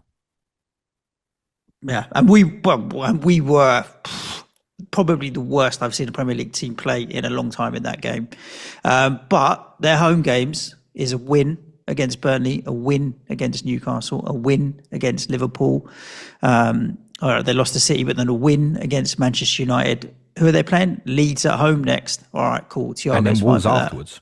Away, which everybody wins. And then Bournemouth at home, and then Tottenham at home. So 3 of the next 4 at home, and Wolves being the away fixture. Brentford still fine to hold. Everyone can have a bad day at the office. They are fine to hold, but if you're like me on Kevin Sade, the biggest reason to hold was Leeds United at home, and he's suspended for that. Yeah, frustrating. If you're an Utara owner, then you're in a great position for this week, and I wish that I was, because I certainly would be leaving him in there, but he's obviously going in game week 17, that's clear. If you're on a defensive one, that's okay for the next couple of weeks, but I probably wouldn't bother with it. I'm not sure, like, for example, with Leeds Wolves next, you think, oh, invest. If I was on wildcard, I don't know if I'd be putting, like, Vandenberg in or... Thiago's all right, though. He's good price, isn't he? Thiago's a given, Such. Yeah, I think his ownership now is... it's only at 30%. Wow, surprised how low that is. Effective is going to be way higher, though. Yeah, and it will be really big this weekend. If you don't own Igor Thiago going into that fixture, you're going to need to think about it. strongly. Wolves away afterwards as well. So it's like, what's even the consequence? What if he blanks against Leeds? You got to run the gauntlet of then the Wolves game afterwards as well. And then there's 2 home games after that against Bournemouth, Tottenham. So yeah, Thiago for this period. Little break against Arsenal. There won't be a lot more of that, particularly with Sade disappearing. Any love for any really Spurs good. assets? I don't think your fixtures are great, but they're also not like. I mean, Forest away. If no Murillo, then you might have some joy. But if Murillo's back, might be tricky. Then Liverpool, then Palace, then Brentford. What's good for us now is the schedule eases. Obviously, everybody's Christmas is a bit cocked up in terms of tight turnarounds and stuff. But the immediate ones in the short term, the Forest and the Liverpool games, obviously there's some nice space in now. We play Slavia tomorrow, 5 days till Forest, and 6 days till Liverpool. And then there's 8 days before we go to Crystal Palace. So a nice period of breathing where we feel like it's been like constant. We've just had a period of Sunday, Wednesday, Saturday, Tuesday, right? So to come out that now, and it's probably a benefit of even having the 4-day gap from Newcastle away to Brentford. I do think there was an influence on that fixture on Saturday that we'd had an extra day's rest in comparison to Brentford. I know they rotated quite a bit, but obviously had the game at Arsenal on the Wednesday. There were lots of underperformers for Brentford at the weekend. In terms of FPL for Spurs, nah, man. No, I wouldn't know what to tell you, mate. Yeah, I mean, in a weird way, Richarlison is arguably the one that you would want to consider because his goals record. Yeah, I actually thought he played really well Saturday. I'm quite critical of him. He played as the 9. Kolo Muani played as the left winger. And I imagine that Richarlison will play Forest and Liverpool as the number 9. But after that, it's guessing season, mate. What he's going to do. What if Solanke is ever back? He's played Solanke with Muani. He's played Richarlison left and Muani 9 against Man United at home. At the weekend, it was very much Muani left wing, Richarlison as the 9. He did play well, but I wouldn't buy Richarlison over Bowen or Voltamade or any of them. No. Muani had a big chance in the first half. He should have headed it down, headed it straight at Kelleher. But I like him. I've said that. The standout one for Tottenham Saturday was Xavi Simons, finally. Brilliant running behind and well found by Pedro Porro on the first goal. Puts it on a plate for Richarlison. And the second one, it almost encapsulated a lot of his season and hopefully something they've really been working on him. So he takes a heavy touch, he loses the ball, he wins it back, and he's been showing that kind of fight constantly. And when he ran with the ball, it did remind me of Modric when he was running with it. It's like he's not got the pace to explosively get away, but he's getting his body in the right positions, making it awkward. They absolutely should have fouled him. And at some point, Collins has got to leave Richarlison alone and come across. And if he'd done it at any point, he would have got there. He stays and leaves it till the last moment and nearly gets a block on the shot. He's terribly defended from their perspective. But he carried it really nice. And when he got there, I thought, he's scoring. I didn't doubt that he was going to score. So really positive for him to have a nice impact on the team. Our results and offensive output is much better when he plays. He is at least a creative player. He obviously needs to improve quite a lot. Just not going to pay 6.5 for it. No chance. Yeah. No chance. In terms of the defensive ones, again, if you're still on Mickey van der Ven, it's fine maybe to be playing this weekend and holding as a rotating option. It was much better defensively at the weekend. A halfway house, that was good from Tottenham, much better. Our opponent was bad. I'd watched that. If I hadn't watched other bits of them this year, I'd go, they're one of the 3 worst teams in the league. Well, let's talk about Leeds 3, Liverpool 3, because Liverpool are trying to vie to be one of the 3 worst teams in the league, mate. I saw extended highlights of this afterwards, and it looked to me like the 2 goals that Ekitike scored were because Leeds fucked up a little bit with sloppiness. Szoboszlai's goal was good, but the goals that Leeds scored were pretty decent. I mean, you can't argue that they didn't deserve something out of the game in the end. Stack took his goal very well. Tanaka again pops up late to equalise. The XG was relatively similar, 1.5 to 1.9 in the game. Liverpool did have more shots, 16 to 12, but it's not like they didn't do enough to justify winning the game. Leeds deserved the draw, I thought. Yeah, I mean, the way I'll kind of want to use a different word to capitulation, but it is kind of capitulated again for Liverpool, and therefore Leeds did. Yeah, the first 5-10 minutes, I thought, oh, Liverpool are in big trouble here. Like there was like a build up of like they're getting corners and stuff like everything. Similar to the start against Chelsea. Yeah, that's what Gary Neville was saying on commentary. I didn't watch the game against Chelsea, but I thought, oh God, you put your foot on the ball, you are a better football team. But actually, from about minute 10-ish till Ibrahim Konate's moment of madness, frankly, I thought Liverpool played really well, actually. They were in complete control to the extent, Suj, that I was watching the game about half hour behind, but watching it as if it was live once I'd got back from White Hart Lane. And with about 20 minutes to go, I did debate kind of winding bits forward because I mean this seriously. I was counting them Van Dijk points. They were so comfortable. It was just like, is the game going to finish 2-0 or 3-0? They were so comfortable, in complete control. No duress. They'd got the goals. Ekiteke takes that. I know it's a mistake from Rodon, but he takes the first one particularly very well. And Conor Bradley does well in the second as well. They were so comfortable. You couldn't believe at that moment, if you'd watched the game, that Leeds would get anything out of that. It looked as well like Leeds were knackered, which is understandable. The comeback at City, the effort put in against Chelsea. Today wasn't the day. Okay, move on to another day. And then Konate makes this stupid challenge, get a penalty. Calvert-Lewin scores. Still 0-0 at half time, though, James. No, I know. But what I'm saying is, Liverpool started the second half well, and then were in control. It wasn't like, Liverpool been brilliant. I'm just telling you, it looked like that typical superior team is playing away to a promoted team. They're 2-0 up. This is going to fade into nothing. They give away a stupid penalty. Calvert-Lewin scores. And the panic that happened in Liverpool in the moments afterwards, you could feel it had gone from they're so comfortable here to they're going to equalise quickly here. Leeds could feel the momentum. You could hear through the TV. The crowd could feel the moment, and the panic in the retreat. The Leeds equaliser, the second one, is so bad from a Liverpool perspective. Konate, he's actually kind of in a good position to like pick up Stack, and disappears. The whole league's going man to man at the moment, and you've just disappeared. Szoboszlai, who's been like a standout for Liverpool, watch him when as Leeds are building down the left hand side. Watch him going, but he's not good, and that's the guy who's kind of been playing a little bit, not really Mo's position, but a little bit there recently. It's awful. It's brilliant. They play nice football, but from a Liverpool perspective, you can't score that goal against a team that should be as good as Liverpool should be. Then, to their credit, they recovered and they scored their own brilliant goal from that brilliant midfield three of last year. Brilliant ball from Gravenberch, brilliant over from McAllister, and Szoboszlai again, when he got there, and he did largely play well overall, you thought, he's going to roll that in. That's exactly what he's going to do. Okay, fine. So they've had that sloppy moment, and then at this time they've recovered. Me and David spoke about this a lot. It's like as soon as something goes wrong for them, it crumbles, and you could feel it as soon as the penalty happened. This time they recovered. Then the managers decided to pretty much finish the game with like 5 central midfield players on the pitch and just Isak, who can't work the line by himself up the top. He's not brilliant from the pressing perspective anyway, but do it by himself.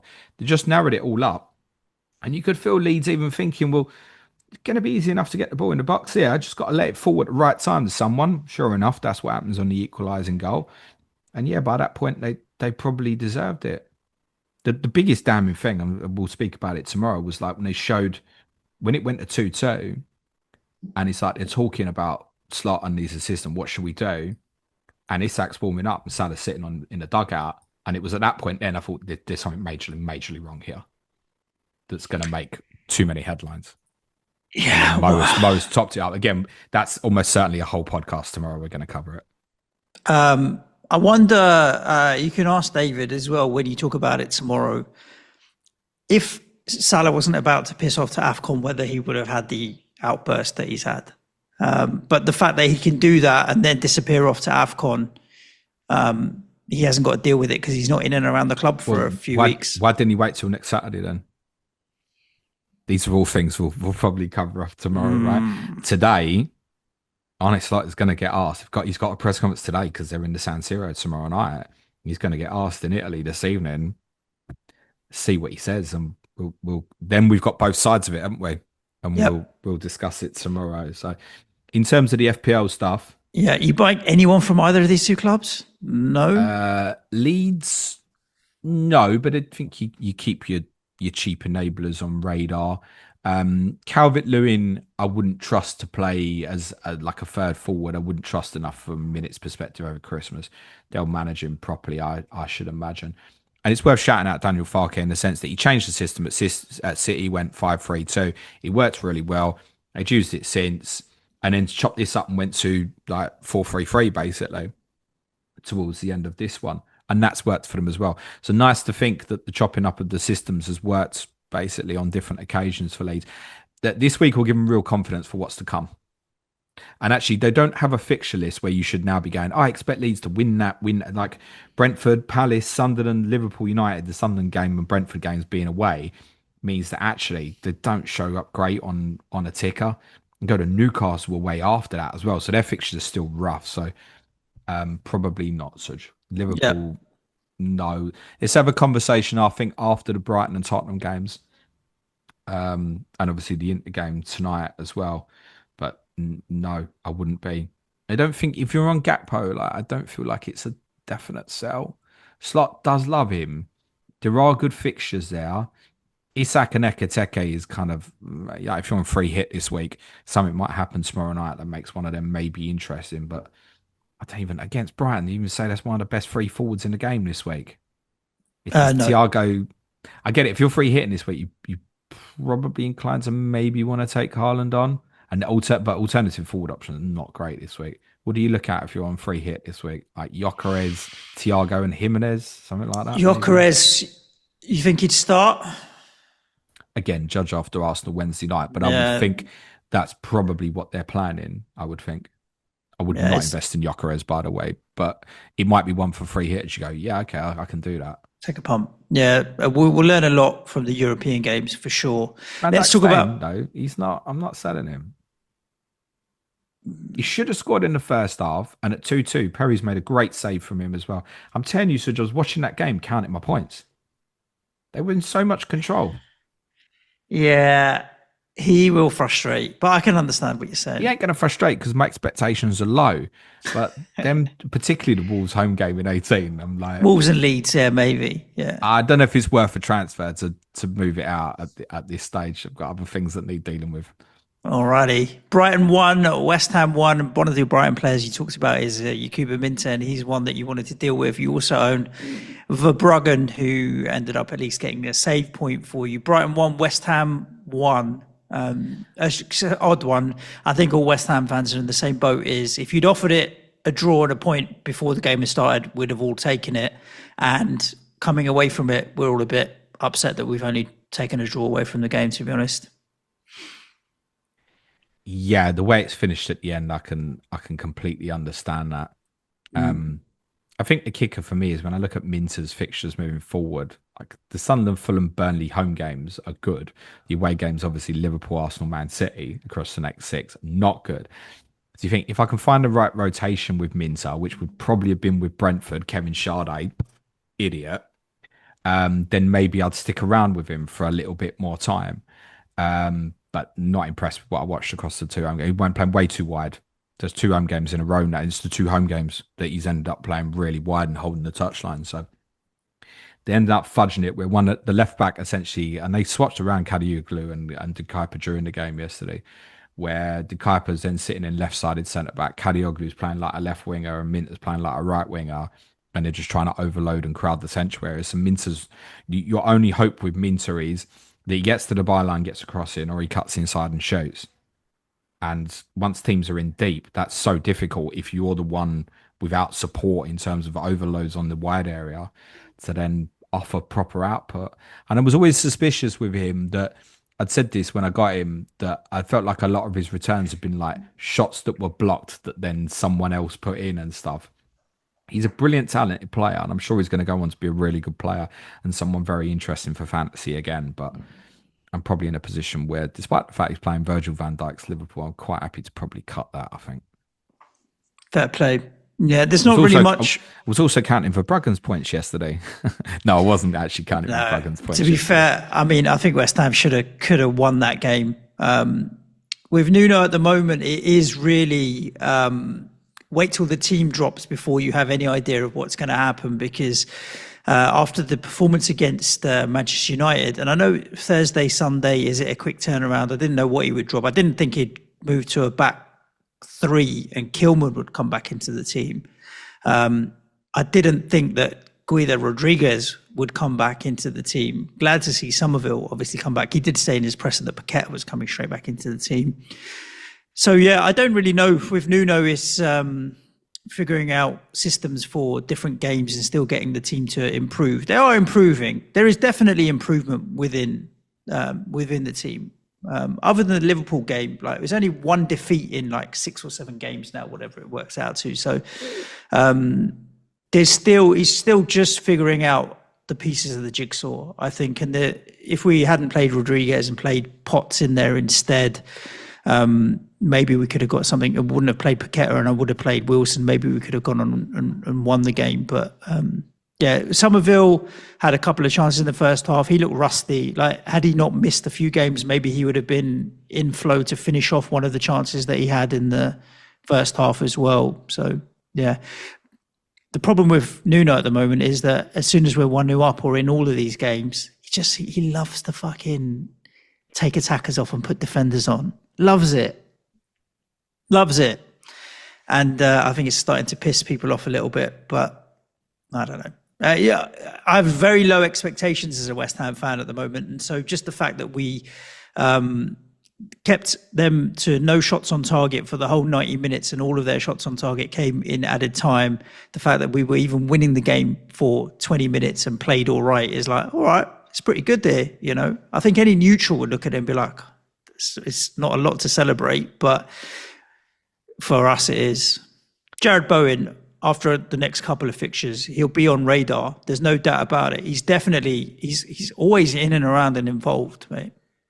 But that's about it from my point of view. From West Ham point of view, he's not always in and around and involved, is he? I had those 3 games where he scored 8 goals and didn't get no, but he could have an assist. He could have. We talked about him after those games and how unlucky you were. The position he's played yesterday, he's played as the 9, basically, right? Yeah, but either way, he played a more central role at Manchester United as well, where he was allowed to drift to the right hand side. Neither Fulkrug or Wilson have started yesterday. No, but I realised that the goal actually either. comes once he's gone wider of Callum Wilson. Wilson's come in. He can return from either. I don't think he's a bad shout once the fixtures get better.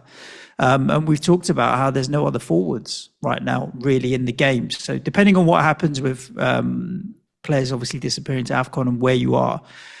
But other than that, I mean, yeah, there's nothing from that game that I watched that I was like, oh, I need to have you in fantasy.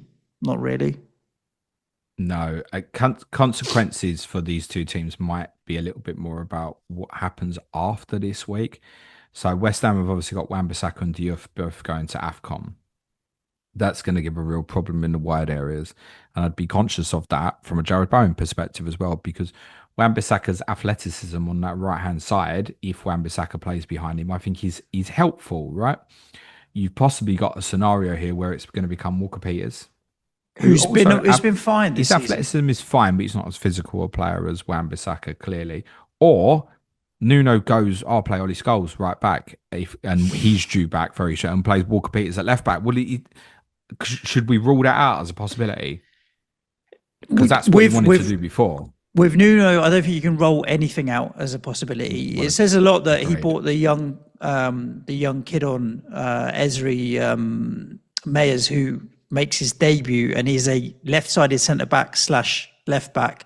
But weird that he's put him on as a left wing back. But obviously he's just protecting shit, isn't he? It's obvious. Yeah, but maybe there's a little bit of, all right, I'm going to lose to you. Who am I going to play out there? Let me see what I can chuck out there as a left-sided. Had Ollie Scholes been fit, there's no doubt that he would have been in the squad and taken that position. So that's the thing with Nuno right now. He's still figuring it out and chucking bits and pieces out there. The fact that Rodriguez has even got minutes, it's right. I think because as well, the way I'd said earlier about how Brighton like to kind of overload and push into central areas and get the kind of 2 8 10s pushing up high, so they get a line of 5. Has probably influenced the movement to the back 5 in this game rather than the back 4 against United. United, when they get their line of 5, it comes from the wing backs. You can see it coming. It's more difficult with Brighton. Have got the central players doing it. It's more difficult to pick up. So I think that's probably instigated the change of system there. Brighton have got 5 players, 1 yellow from a ban. Ooh. One of them doesn't matter because it's Baleba and he's going to go to AFCON. But Dunk, Kadioglu, Vifa, he's absolutely brilliant for DEFCONs, and Gomez are all 1 yellow card from a ban. So there's a consequence there to think about that. Maybe for even upcoming games, like they go to Arsenal in game week 18. If they got a few of them out there, I'd be aware of that. So, yeah, I'm not particularly looking at either of these 2 teams. Gomez only started 10 games. How's he on 5 yellows already? He loves a yellow. Do you want to have a moan about the equaliser or not?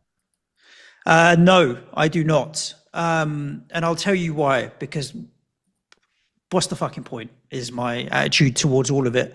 I know Nuno in his post-match presser, not the interview that with the TV and stuff, but the sit-down presser you could tell that he was distraught, like really deflated is probably a better word than distraught, because he didn't think it was a goal and he thought it was a handball.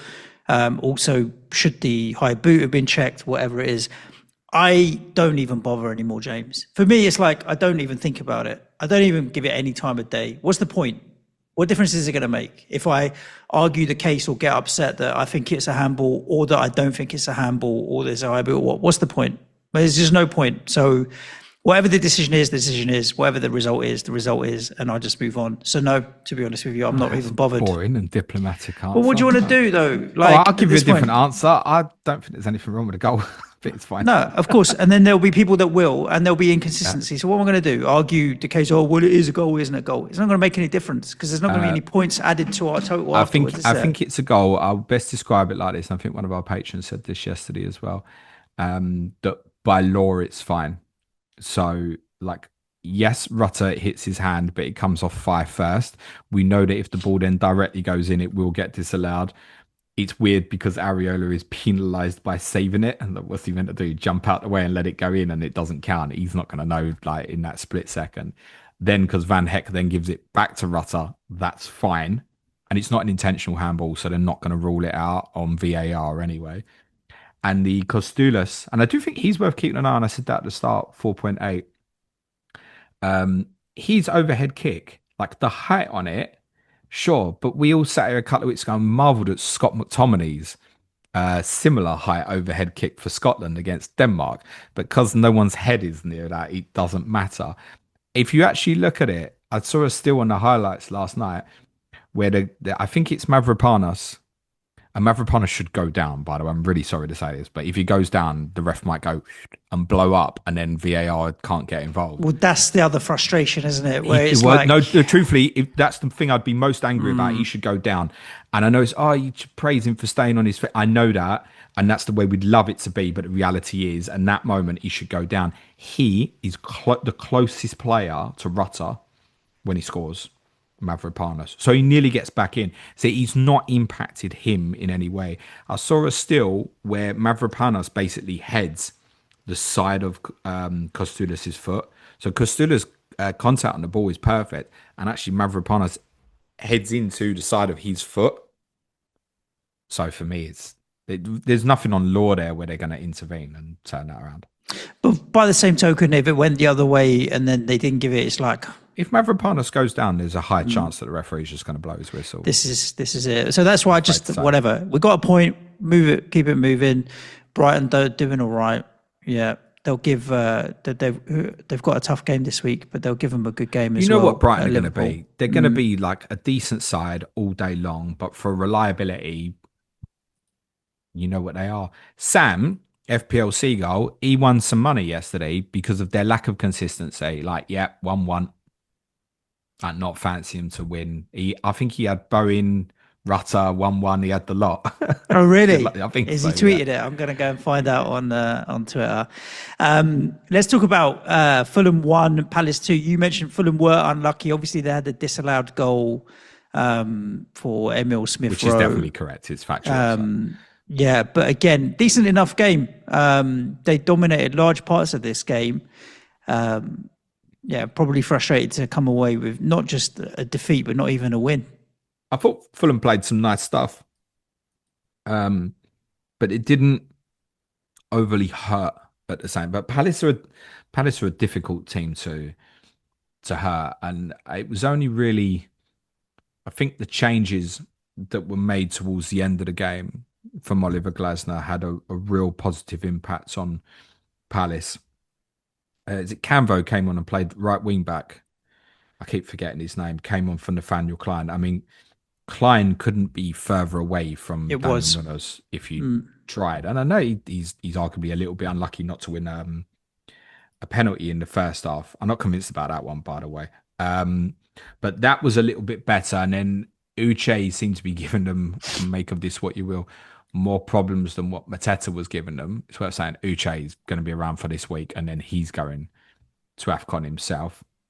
Ismail Assar might be back this week, and he himself is going to AFCON. So I wouldn't be that worried about Mateta's minutes moving forward. But the changes had a positive impact for Palace, and then they looked, going into the last 10 minutes, I would say, the more likely winner. But I thought Fulham played some nice stuff.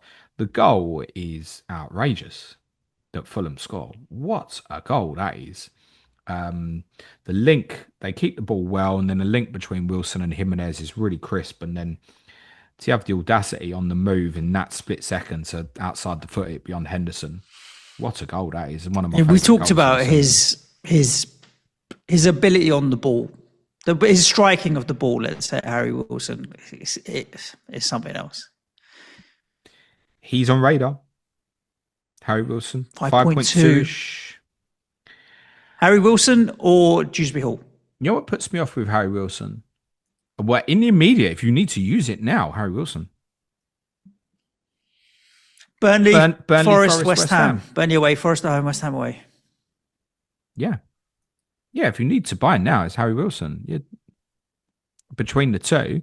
Now, if you think it's like, oh, I want Dewsbury-Hall, I know he's going to play. He's my long-term 8th attacker, and I'm happy to leave him on the bench next couple of weeks. Arguably, you shouldn't. But if that's your view, then, of course, still go and get Dewsbury-Hall. But if you want it to play over the next couple, yeah, I'll be chancing Harry Wilson. Problem with him is he scores great goals. If I'm investing in fantasy, I just need him to score goals. I get the same points for either. And it does mean these returns can be a little bit unpredictable. He's playing very, very well. I think his minutes would be largely safe. We should possibly note that he was going into the Manchester City game with a little bit of a problem, but he's played both. Can't see any ill effects of that in terms of his performance, by the way. Capable of goals and assists. There are 3 good fixtures there for Fulham. If you want to invest in Harry Wilson, that's fine.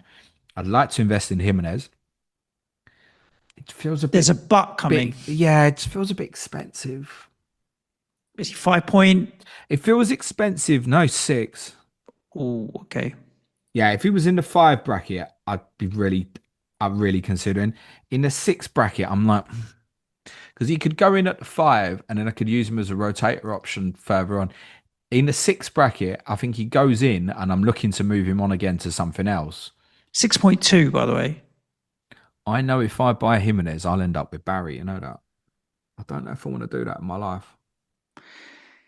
Yeah, it feels like you're trying to be too clever with that kind of stuff. Maybe. But we've said it plenty of times with him. If you trust on the minutes, etc., Jimenez is unavailable. Jimenez is going to play, you would think, close to 90 in these games. The only alternative they got is a lad called Jonah Kusiasau, who I think is on loan from Bayern Munich, actually. But he's a young player. He's only 18 years of age.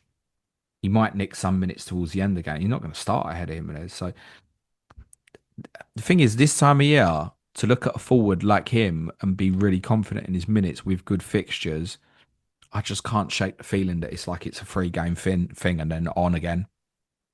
I don't think he's a player that I want long term. After that, it's like it's Palace, Liverpool, Chelsea. I'm like, it's not great. No. We've had a few questions on Twitter that mentioned Raul, and they're not talking about the Real Madrid legend. They're talking about Voltemade or Mateta to go to Raul. whether or not Jimenez is going to be interesting. Mateta replacements is where people are looking at going to Raul Jimenez from. I personally might be looking at bringing Mateta in 17. Yeah, 4 mentions of Raul Jimenez as Mateta or Voltemade replacements in the questions, James. I think with the forwards at the moment, it's there's a value implication, but I think for those who are on Haaland and Thiago, unless you want to restructure and go to Krupi, Gu, Costulas, whatever that is, you're better off sticking with your horse at the moment, I think, because there's not enough between them. Between Mateta, João Pedro, Bowen, all these guys, there's not enough difference in the points of them or the feeling that, oh, this one's going to explode to almost make it worthwhile. And these guys will return when they lost 2-1, but he scored 8-9 points. That's great. It's not worth, I don't think, thumping them about. I don't think any of them have got like the outstanding run of fixtures that Thiago's got. So if people want to go Mateta, Thiago, thumbs up, I get it. Otherwise, unless you're restructuring, you might be better off just sticking with whichever one. Like we've got Voltemade, might just be better off just going, okay, that's fine. Let's see how we see it after Christmas. Might be the better play. Yeah, I'll consider going Voltemade to Mateta next week in 17, despite what I've just said, because actually, once you get the City game out of the way, I look at Leeds away, Tottenham at home, Fulham at home, and think that's a nice free. Then it's comparable to the Jimenez free that we're talking about now. So I think for most Mateta owners, I'd probably stick that out. Okay. Before we wrap this episode, James, should we cover off some of the other questions that we've had on social media? Yes, just to say a couple of things while you get some questions up. Obviously, big goal for Gay again. I'd still, if I was buying a Palace defender at the moment between Gay and Lacroix, I would still buy Lacroix personally. Understand people don't want to get killed by EO and that, but I would go Lacroix. Munoz knee problem. Glasner thinks that it'll probably be okay for next weekend. Obviously, they've got a game in Ireland on Thursday, so we should learn some more this week. And I'm just to say what I'd mentioned earlier, I'm going to do a piece on Adam Wharton on Talking Tactics this week. He might be one of the best first-time forward passers in world football. What a player he is. His scanning is on a different level. It's phenomenal. You know, the kindest thing I could say about him, every time I watch him, I think you're not English. Plays like a continental footballer. It's like we've unearthed something that doesn't feel very English. Like I love Elliot Anderson. It's like and Anderson Rice. I'm not saying Wharton should play for England ahead of either of them or anything. Like not saying that at all. But it's like Anderson's got this all action brilliance. Declan Rice is the same, right? And has added top end level product brilliantly as well. Adam Wharton just looks like a 6 that plays for like a continental team. He's so graceful in what he does. Yeah, brilliant footballer. Yeah, the ball through for the goal was good. I don't even think he's looking for Nketiah. He's looking for Kamada, but it's I was still curious as to whether or not area. And he did play it with had a lot of pace. He's insane. He ends up playing nonchalantly on the move, like a 40-yard outside of the foot pass, and because he's just taking it for granted because it's Adam Wharton. Yeah, he always wants to play forward. What a player. Well, he'll be going to the World Cup, there's no doubt about it. As long as he's fit. Yeah, and he'll be so useful. If England are struggling against a low block, I promise you he's going to be so useful for England next summer. Good. Right, let's talk, before we get into the questions, we'll cover off a few questions because the 2 names that came up most were Mark Gahey and Raul Jimenez in the questions. FPL Tractor has asked us to spare a word for Norm Barker, James. He was a Charlton fan who sadly passed away at the game, and the game was abandoned. Of course, no one goes to a football game not thinking that they're going to be coming home at the end of it. So really sad to see. No. Right decision to abandon the game. Of course, and I'll be even more so in this case because it seems like everybody associated to that football club knew him. So that's particularly sad. It's probably the place that's probably rightfully wanted to leave the world. I think it seems like it's so ingrained with Charlton Athletic that he's. You don't want to say that if you could go away anyway, it'd be that at a game, but also, yeah, I get it. Yeah, my dad would choose to live there, but people would just leave him there. I think it's a little bit different. No, it is really sad. He's obviously well known within the Charlton athletic community. And yeah, some sad news there from the weekend. Yeah, unfortunately. Velin wants to know what your thoughts on Van Dijk and what to do. You've already said you're going to keep him, but do you think it's better to try and double up on Arsenal defence rather than Arsenal attack for the next few weeks with the rotation in the attack? If you're double Arsenal defence this week, if we're saying defence and we're removing Raya from the conversation, right now that can only be Timber and Hincapié. Because Calafiori is suspended. You're not going to go and get Lewis Skelly for 1 week. One game, yeah. You don't know where you stand with Saliba in terms of potential impact. Also, to maybe even considering Ben White. Saliba, Arteta said, was days. So at this point, you'd probably assume that Saliba was back for Wolves. We'll get more info on Wednesday, obviously, with a game with Bruges. Gabriel, you want to keep on your mind. So, like I said, I'm considering Hincapié. If I get the nod that, like, oh yeah, Gabriel's not back till mid-January, Hincapié is right under consideration for me. To go, yeah, that's my 2 Arsenal guys. I'll take some value in Hincapié because they'll be keeping some clean sheets on this path. And then when Gabriel's ready, we'll stick him back in. Yep. A couple of people here wondering when the best window now to use the free hit is, given that game week 17 is best for bench boost or triple captain. FPL developer as well says, is game week 16 now the best free hit week, or would you consider one of the other weeks? So again, very difficult without team. Correct. Yeah. But okay, let's do a quick scan of this because we can do this because it's only 4 weeks, right?